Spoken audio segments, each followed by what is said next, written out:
Welcome बच्चों। तो एक क्वेश्चन सॉल्व करते हैं ज्योमेट्री का। और क्वेश्चन में स्टेटमेंट दी गई है, in the following figure circle B is a tangent to circle A at x, circle C is a tangent to circle A at y, and circle B and C are tangent to each other if AB is equal to 6 units, AC is equal to 5 units, and BC is equal to 9 units. So what is AX? तो अब यहाँ पर एक काम ही करेंगे कि इस question को सॉल्व करने के लिए दो थ्योरम्स का यूज किया जाएगा।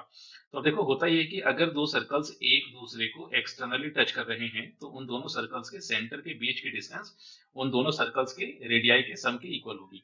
सिमिलरली अगर दो सर्कल्स एक दूसरे को इंटरनली टच करते हैं तो इन दोनों सर्कल्स के सेंटर के बीच की डिस्टेंस दोनों सर्कल के रेडियस के डिफरेंस के इक्वल होगी।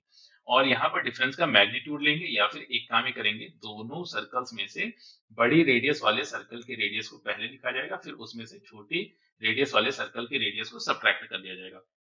तो अब अगर इन सभी चीजों के साथ आगे बढ़े इस क्वेश्चन को सॉल्व करने के, तो एक काम ये कर लेते हैं कि यहाँ पर जो बाहर वाला सर्कल दिया गया है जिसका सेंटर या फिर उसका नाम ए रखा गया है, अगर उस सर्कल के रेडियस को कैपिटल आर कह दिया जाए और फिर जिस सर्कल का सेंटर बी दिया गया है उस सर्कल के रेडियस को अगर आर बी कह दिया जाए, सिमिलरली जिस सर्कल का सेंटर सी दिया गया है या फिर सर्कल सी के रेडियस को अगर आर सी कह दिया जाए, तो यहाँ पर हो ये रहा था कि सबसे पहले तो एक कंडीशन मिली कि R B plus R C will be, और यहाँ पर ये बी सी के इक्वल गिवन है, तो R B plus R C ये बी सी गिवन है, तो इसको 9 यूनिट लिखा जा सकता है और इसको बोल देते हैं इक्वेशन नंबर 1।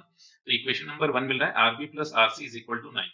सिमिलरली अब हुआ ये कि अगर circle A and circle B को उठाया जाए तो यहाँ पर A B 6 unit length given है, तो अब इन दोनों सर्कल्स के डिफरेंस को उठा लेते हैं। तो कैपिटल आर सर्कल ए का रेडियस था and R B circle B का रेडियस था, और ये जो लेंथ दी गई थी इस लेंथ को ए बी कहा गया है। तो अब ए बी यहाँ पर 6 यूनिट गिवन है, इसको बोल देते हैं इक्वेशन नंबर 2। सिमिलरली अगर ए सी की बात की जाए तो ए सी यहाँ पर बना दो सर्कल्स जो एक दूसरे को इंटरनली टच कर रहे हैं, तो उनके रेडियस के डिफरेंस अपने को यहाँ पर लिखना है। तो बाहर वाले सर्कल की रेडियस आर बनी और अंदर वाले सर्कल की रेडियस को आर सी कह रखा है। तो अब एसी लेंथ अपने को 5 यूनिट गिवन है और इसको बोल देते हैं इक्वेशन नंबर 3। अच्छा, अब एक काम ही कर लेते हैं कि इक्वेशन नंबर 2 से आर बी की वैल्यू को उठाते हैं, तो आर बी की वैल्यू यहाँ पर मिल जाएगी capital R minus 6। Similarly equation number 3 से आर सी की वैल्यू को उठाते हैं तो ये बन जाएगी आर माइनस 5। अब इन दोनों ही वैल्यूज को इक्वेशन नंबर 1 में पुट कर देते हैं, तो इस तरह से रिजल्टेंट बना R minus 6 plus R minus 5 equal to 9।